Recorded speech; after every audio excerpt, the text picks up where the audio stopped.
This is the 91st minute.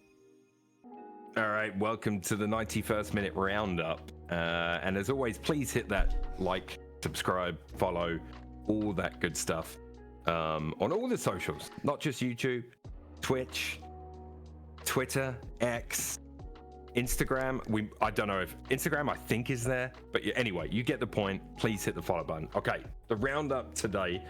I guess we have to talk about Tottenham. A 2-0 win over Fulham today. Hoff, our resident Tottenham fan and expert, isn't with us tonight. But yes, Cartwheel, Tottenham continue to win. They are top of the league by 2 points after today's win. Son with a really nice goal, actually similar to Dalot's, maybe a little bit more pace on it. And Maddison continues his impressive form with another goal. I asked you guys 2 weeks ago in the roundup if you thought Tottenham was serious. I pointed out their fixtures so far have been the easiest statistically. What are your thoughts after today's game? It seems like they have the right mentality, you know? It seems like there's something in the mentality has shifted. Obviously, this is not Conte we're dealing with. This is not Jose Mourinho we're dealing with. This is Hoff. He's a breath of... Or not Hoff. This is Postecoglou. Hoftapoglu. I enjoy watching his press conferences. You know, like I like the accent. It's such a nice, refreshing voice in the Premier League. I'm trying to think of who was the last person with this type of effect. I don't know who. I feel like I'm gonna say Harry Redknapp. Bit of a geezer. He was like a bit of a geezer. Yeah. Now Ange is an Australian version of that, maybe. You know? I don't know. Okay. Listen, he's annoyingly likable. I will give you that, but I do, you know, much the same way Justin Timberlake, annoyingly likable. You know, Ryan Reynolds, annoyingly likable. You know, that's where Ange is. I mean, okay, yeah. I think, see, that's the thing, though, right? You know, like you're saying in the previous segment, you were saying, I'm just one fan, you know, what is that going to change? But like the effect that Ange is having on football fans across the board is pretty remarkable. I think I haven't met anyone who dislikes Ange. Oh, I'm sure there are people that dislike Ange, but like it just seems like he just rubs everyone the right way. And you know, that's gonna filter over to the referees as well. You know, like the referees are not robots, and you know, who knows, maybe they'll give them the benefit of the doubt in some little situation. I'm not saying this is going to happen, but I'm just saying, you know, like just like certain people accuse Sir Alex of you know, doing that to the refs. I think the refs just deep down had like either a fear of him or like they secretly respected him, you know, or something like that. And you know, it's a little unconscious bias, maybe. You know, like Postecoglou is going to command that, and I think that laid back feeling is an aspect to a title-winning team that you would like to see. So I'll just say that about the title. Yeah, not saying it means they will win. What interests me is similar comments were coming out from people last year, at this time last year, 9-10 games in, when Arsenal were playing well, winning games. People were saying the same things about Arteta and about how the team's playing and how they've turned a corner and all, like exactly what you just said. It's just interesting to me. Now, I That's don't true. think... Yeah. I personally, I still think they're going to have a run of... I mean, they've got some tough ones coming up. They got Chelsea, London Derby again. I think you'd make them favourites, the same as you did Arsenal, right? At this moment in time. They've got Crystal Palace, so 2 London derbies, then Wolves, okay. Then Villa, you know, Villa are playing quite well right now. They're in good form. That'll be a good game. Then Man City, then West Ham, which is always a derby game for those two teams. Quite a rough derby usually. Then Newcastle. So they've got a fairly tough run of games coming up here. The next 5-6 fixtures. So I guess we'll see where they're at after that. That's a great point about, you know, what we were saying about Arsenal last year this time. And if I compare and contrast what's happening is Ange has a different experience level than Arteta, and Tottenham have some veterans like Heung-min Son in the team that are going to there's a bit more veteran leadership maybe in Spurs than Arsenal. But yeah, I don't think Spurs are playing as good as Arsenal were, though. I think Arsenal last year were playing much like they were a machine. Yeah. Like they were like different level machine. This is like it's not so much about the football only right now for Spurs. It's more like just the whole vibe around the whole thing. There's like some sort of likability about it. It is, but even today's game, if you look at it, Fulham had a lot of chances, only two less than Tottenham. They had a lot of possession, even though they were at Tottenham. Like the way Tottenham playing, they're allowing teams to have a lot of the ball. That, to me, that will at some point start to bite them. And it might be a set of tired legs, maybe just unusually tired that day, and it starts there, or an injury to somebody. That's out for a few weeks or 2 weeks, you know what I mean? Like it somewhere or another. And the other thing is teams do start to figure out what you're doing by watching the first half of your season, because we saw that with Arsenal as well last year. And you see that with a lot of teams, unless it's a machine like, when City's gone on these crazy runs. And there's AFCON coming as well, so they'll lose a couple players. And I think the Asian games as well. So Sun will be gone, I believe, as well. So they'll have to deal with that. Yeah. When it happens. And it's Levy is not typically, you wouldn't, I'd love to get Hoff's thoughts on this, but Levy, you wouldn't expect, he's not the kind of guy to double down and say, right, we're going to go get this and this in January to make sure that we have a chance. Do you know what I mean? He's far too frugal. But yeah, anyway. How about from title to, what about cup? You think they could, challenge for a cup? I mean, FA Cup now. I don't like to think about that sort of thing. Who knows? Maybe just a cup is all they need. Like that'll suffice. Yeah, maybe for the title. Maybe. Also in the Prem, just to keep things moving along, I did want to touch upon Newcastle 4-0 win, so a good win for them, and also Aston Villa. Aston Villa picking up a what was it? 3-1, 4-1, 4-1, wasn't it? I've lost my page.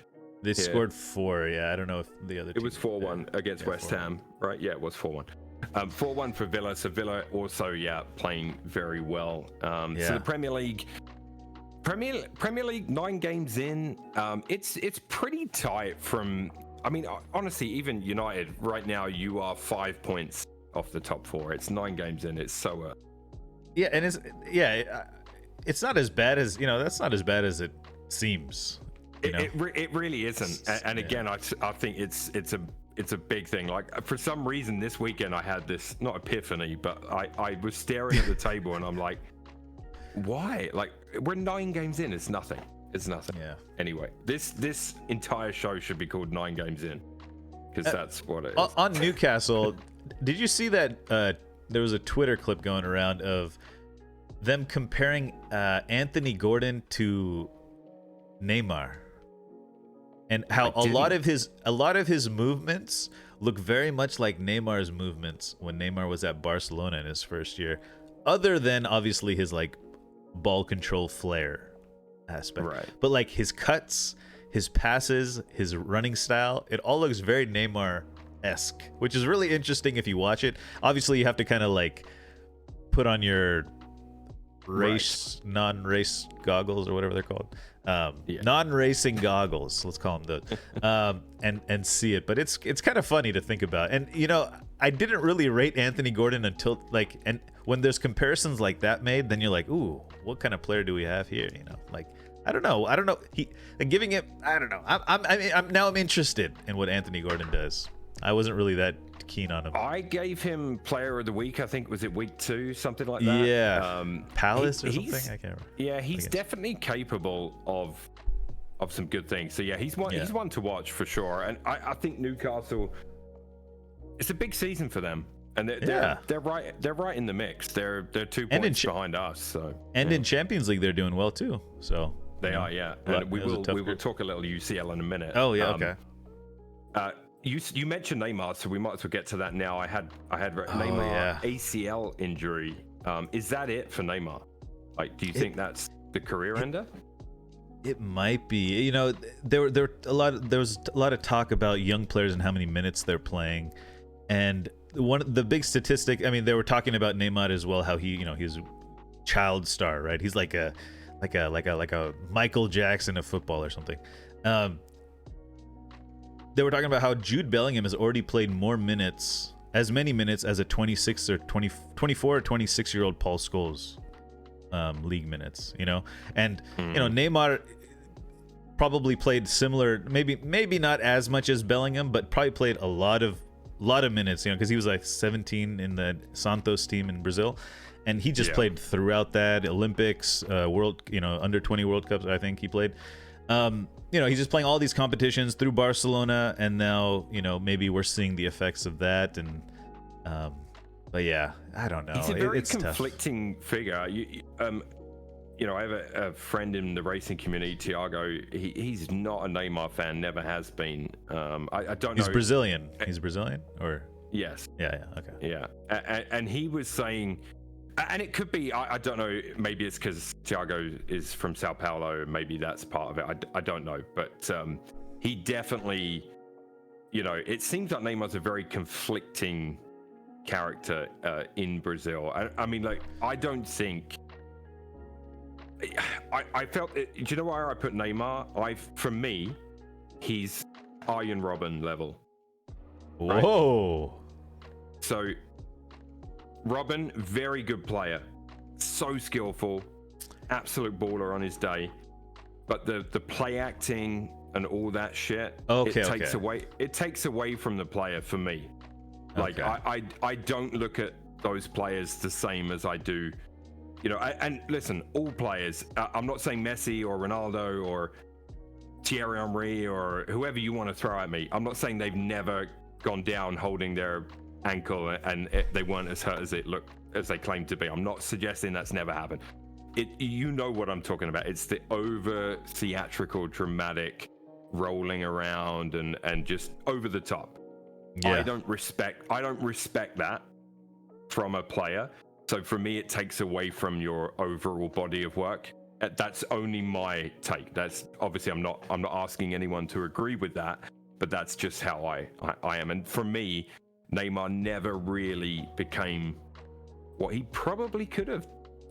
I feel like had he committed himself to football like others have done, he could have gone on to be one of. He's kind of on. I totally hear what you're saying, and I think I think a lot of people feel that way. He's on that the classic Brazilian timeline. They come in, go to Barca, Madrid, or maybe Italy or something, play really well. They win the hearts of of the football purists for a little bit, and then they just kind of relax and chill, and we made it. Let's just go to Paris. And I think, I mean, obviously Pele started it all for the whole world's love of Brazilian football, I think, right? Pele started it and then it continued. And when I was young, obviously the Romario, Bebeto era was also very popular for people that, weren't Brazilian, but you love to watch their games. You love to watch them play just because of who it was. And then, that did continue on into Neymar, but he just never lived up to. I feel like he could have done more. He could have been more. Yeah, definitely. And you want those players to be more. Yeah, definitely. Mm-hmm.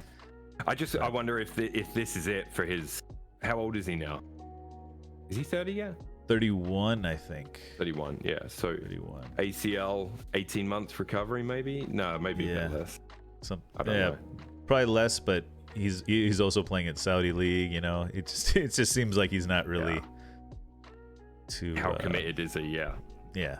So basically, what we might see soon is fat Neymar. Just to continue that tradition of Brazilian greats enjoying their retirement. Oh man, I can just see him wiggling his foot over the ball, just extra 40 pounds. Yeah. Exactly. Yeah, exactly. Oh, no. Let's skip over to La Liga. Obviously, there's a little segue there because obviously you played there. Real Madrid remained top despite a 1-1 draw away at Sevilla. Girona joined them on 25 points at the top with a 5-2 win over Almeria, sorry. Is Girona a fairy tale story coming to life right before our eyes, or is it just a flash in the pan at the start of the season? I have no clue. Because I haven't been watching too much La Liga, but what I hear is they made a lot of smart signings, and they have the backing of the City owner group, right? Financially, so they have a security to play, and apparently they're playing really nice football, right? That's their whole thing right now. So they made some great signings apparently in the summer, and it's just panning out for them right now.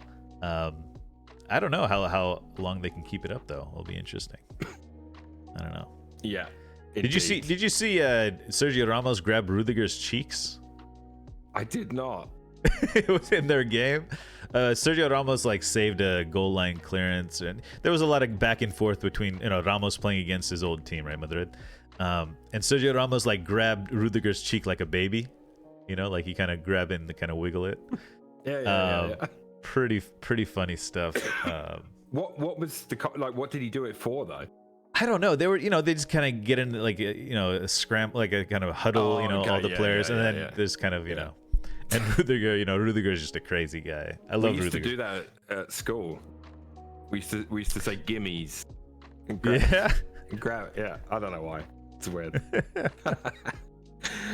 Barcelona in third. They're 1 point back. They got a 1-0 win over Atletico Bilbao. Mark Gu. I don't know. Please, in the comments, let us know how to pronounce Mark Zhu's name. He scored the winner coming on. He'd only been on the field 30 seconds, 17 years old. It's he scored his first goal for the club quicker than any other youngster in Barca's esteemed history. Quite a stat to have in your great corner. Scenes of his family as well in the stand, his mother crying, all this, it was cool to see, you got the sense of like, just like you see them less as like untouchable stars and more as just like normal, like high school. He's like high school age, he's like a high school senior age scoring for Barcelona and like his parents are just in the stands, in the That's bleachers. Exactly what he looks like to a high school senior, Yeah. Like, it is incredible, just the conveyor belt of talent. It's a big goal as well. 1-0 win, right? Yeah. And they're heading into El Clasico next weekend, so that'll be good. Yeah, El Clasico next weekend. So those of you with access to that, I'm sure that'll be entertaining. I always wonder now, like, because I don't. Obviously, back in the day, I used to watch like El Clasico, right? They're like the big games, and now is the sheen off of it a little bit? I think so. I think the rise of other clubs and other nations or other leagues has taken the shine slightly away from it. Yeah. I think so. Yeah. At least I'm not saying it can't go back up. Right, I'm not saying it's over, but it's dropped. No Messi, no Ronaldo, right? It's just like we're looking for the identity, kind of. If Mbappe goes to Real Madrid in the summer, then it instantly catapults it back. Exactly. I feel like this. We're talking about Haaland, Mbappe, Rodri, Mbappe. None of them at Madrid or Barca, right? So it's like, that usually Madrid or Barca in the last 10-15 years have had at least 3-4 in the top 10, top 5 or something. So that the sheen is a little dry, but I'm not saying it can't come back. We'll see. Yeah, for sure. Bellingham, of course, but Barca needs some.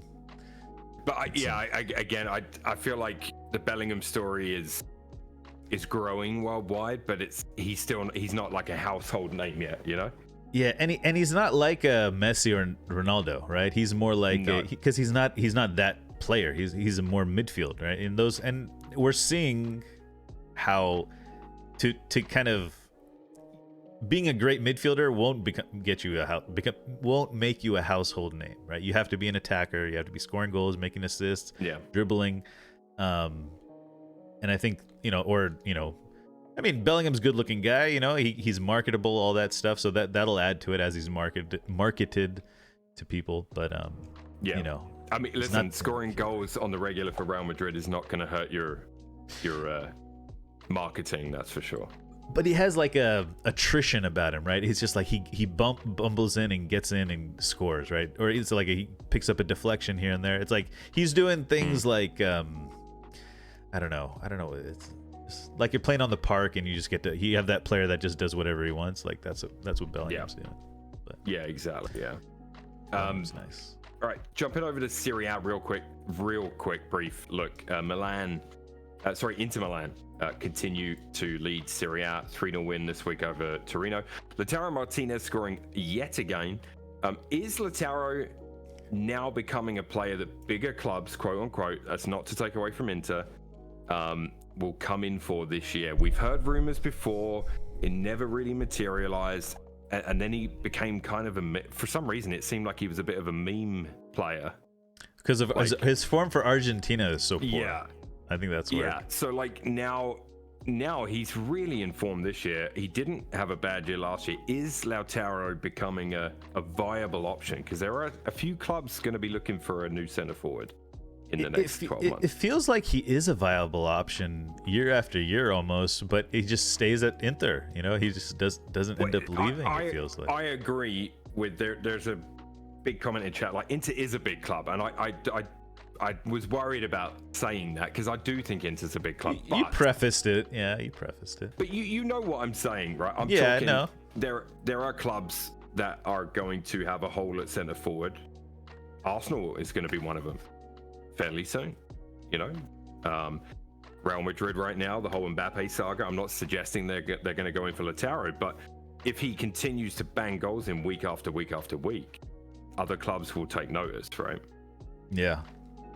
I think Inter, at least for, I don't think he's in January or anything, but I think Inter believe they can get back to the Champions League final.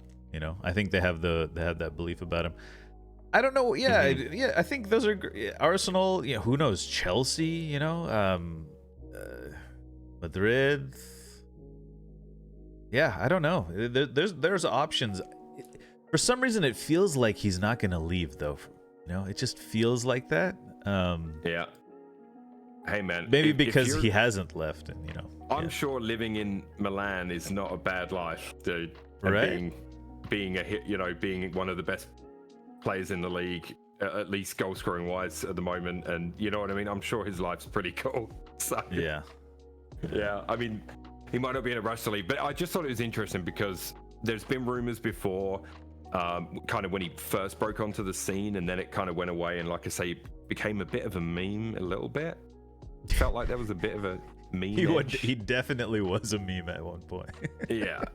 So you're not confused about that. You're not remembering. Yeah. Incorrectly. Exactly. Yeah. So yeah, there's that, and AC still in second. They're 1 point back. Juventus beat them this weekend 1-0. Juve 1 point back from AC, so it's pretty close between those three. Yeah, Juve winning 1-0. AC had Malik Thiaw sent off before halftime. In that one, and Milan's next game is PSG in the Champions League this week. So PSG Milan, arguably one of the biggest games midweek. So yeah, a little UCL chat. I just jotted down some notable games. Celtic versus Atletico Madrid. Celtic desperately need a result in that group. It's a tough group. Anyway. They're gonna be wearing throwback kits for that one. Atletico will be. Some 1974 kits or something. Celtic and Atletico met at some point. I don't know the history. You know I love retro gear. Yeah. Love it. So that's cool. Yeah. Newcastle versus Dortmund. Can they keep up this Champions League form? Is it? Do you know if it's at home? Do you know? I don't know. I believe it's at St James's. Let me check that though. Let me check. I've got it here on one of these tabs. I've got about 58 tabs open. It's at St James's. Yeah. Yeah, it is. Okay. Nice. That means they're going to have a couple of tough away games in a row, though, I guess, right? Because they just played PSG at home as well. Ooh, it's on Wednesday. I'm going to be able to watch some games on Wednesday. I'm pretty excited. Nice. I think that's the one. We'll see. Sevilla hosting Arsenal. Sevilla got a good result this weekend. Draw with Real Madrid, right? 1-1. So Yeah, I mean, That'll be a good game. It should be a good game. Yeah. After the Lons result, like I said to you, I think win our home games and we'll go through. Mm-hmm. And so, we played Lons away, now we're playing Sevilla away. I still stand by it.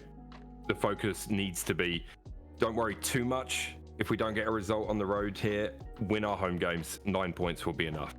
That's where I still feel the same way about it. But I think going to Sevilla and getting a result isn't out of the question.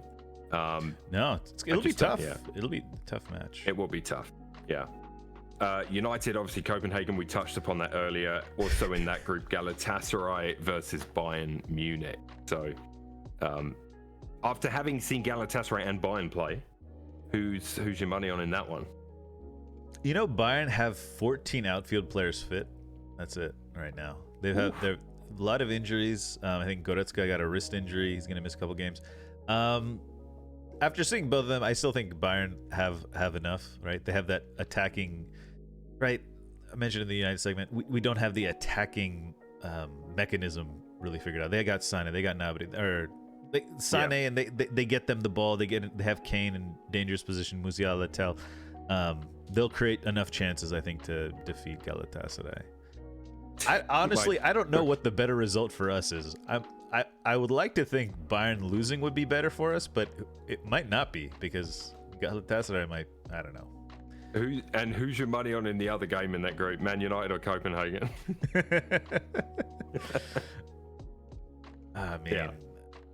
It's at home, I believe, so that should give us, and it's Højlund's against his former team, so should be. Or briefly, he was on the team. Was this like his youth team? I believe so. One of his youth teams. I think he went from a youth team to Copenhagen to Atalanta, I think. All right, I have two more things to get to, both kind of brief. The Athens derby this weekend. I don't know if you heard about this, between Olympiacos and Panathinaikos.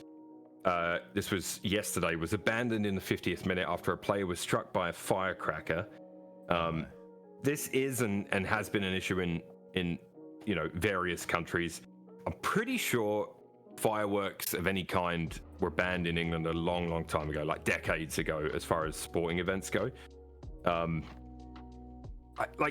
always think, like, do you want it to be banned? Like, should it be banned? Like, there's certain countries it goes with it. Like, imagine going to watch River Plate versus Boca and there not being firecrackers.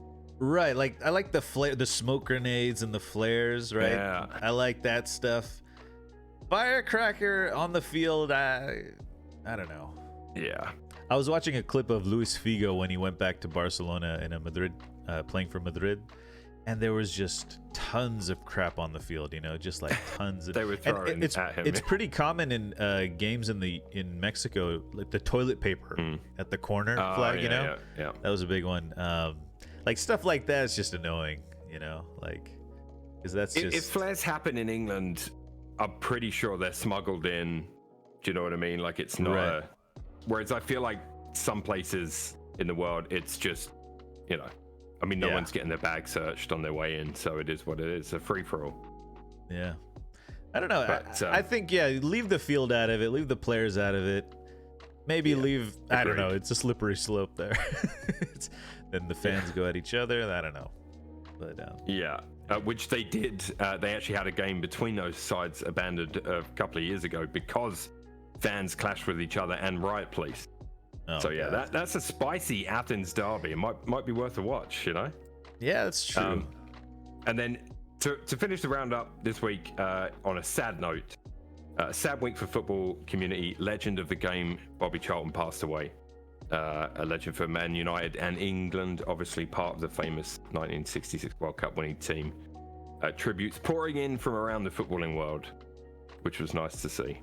Yeah, I've been hearing a lot about Sir Bobby lately. I knew his importance to United more just from the, and I wasn't like I'm not a huge history buff, but hearing about his influence on England, and British football as a whole Mhm. I didn't know the extent of it. He was like the he won the Ballon d'Or. He won everything. He won everything as a footballer, and Yeah. he was pretty big in England. I realize I'll probably lean into this more because he was a United guy, but it seemed like from the people I was hearing, it wasn't just the United aspect. It was a large part was the British side of Definitely. his I mean, influence. he's held in extremely high esteem, along with Bobby Moore. It's the same levels. The Stanley Matthews, people like that. They're the Pele of England. Right. Right. It's that level. Yeah. And apparently he had like a coaching school like for kids, and it was like I think don't back know like much about I his- think about Michael Jordan's like training camps that he would put in like nearby cities. Why and, didn't like, you use LeBron's? Doesn't LeBron have a school? Should have used that. Oh, does it? No, because Yes. growing up it was like Michael Jordan was like towards the Wanna end be of his like Mike. career. Yeah, and I had a friend who was like big into basketball, and he would like his dad took him like 3 hours to go to this camp, to train and be taught by Michael Jordan. And I imagine like hearing some of the stories, like that's how it was going to Sir Bobby's soccer camp or whatever it was called. And, going to be around him. And apparently he had like a crazy powerful shot, and the balls back then were a lot heavier, and Just seemed full like leather, yeah. it seemed like he could hit the ball at like double the speed of everyone else back then. And apparently he said before each game he would drink some whiskey. It would help him breathe better. I like his style. That's what he said. And other people were saying that he played football so naturally, it was like as natural as breathing is for us. Like he would just play football. I don't know, just hearing all these tributes, like you said. It was cool. My granddad on my mum's dad, big United fan, season ticket holder way back. Big. He used to talk about not just Bobby Charlton, but a lot of sort of Man United greats back in the day. And so anything I know is mostly what he told me, obviously. Yeah. But yeah. And Sir Bobby made his England debut 2 months after the Munich crash, which is pretty crazy. That's pretty crazy. Exactly. Yeah. So pretty epic. So that was it. That Epic life. was your roundup this week. All right. We'll end it on that somber note.